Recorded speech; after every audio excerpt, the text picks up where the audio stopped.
advanced artifacts and bones mixed up with more primitive ones, going back hundreds of millions of years. And you also do find a very systematic editing of this record to conform to a linear, progressive, you might call it evolutionary view of things, which is quite amazing. Of course, if we have this sort of cyclical picture, circular picture of things, much of conventional science will need to be readjusted, and naturally, I suppose it's only fair to say that Vedantic thought has many other ideas about the nature of time and space, the nature of spiritual dimensions. I believe that your view of things would be that rather than say that humanity evolved from simple celled creatures, that in some sense we rather descended from spiritual planes. Yes, and this is a matter that...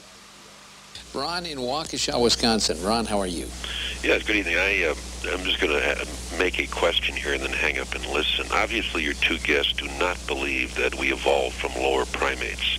And interestingly enough, one of them comes from a Judeo-Christian background and one not. Right. Now, my question is, if we did not, then where do you two people feel we did come from?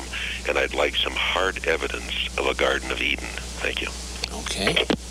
Actually, this is the subject matter of the next book that Richard Thompson and I are working on. We call it Human Devolution because from the evidence that we can see, it appears that if our origin is not on this planet, we did not evolve from apes on this planet. We come from a higher spiritual dimension of reality.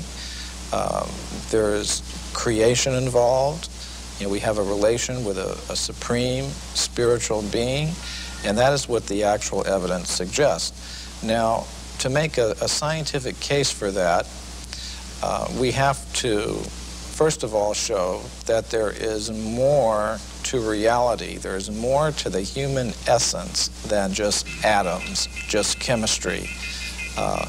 Now, this is another whole subject, and it took 8 years for us to do the research for the hidden history of the human race, and we wanted to do all that research so we could make a convincing case, and we're now in the process of making such a convincing case for human beings as being ultimately spiritual in origin, and we intend to make a very convincing case for that in our next book. All the evidence suggests that human beings, as we know them, did not originate on this planet, but have come to this earth from other dimensions. This network special will follow the efforts of a new breed of scientists who are courageously revealing a vast body of hidden knowledge. Carved stones, ancient statues, and human artifacts have been ignored by the academic establishment to protect their long-held theories of human origins.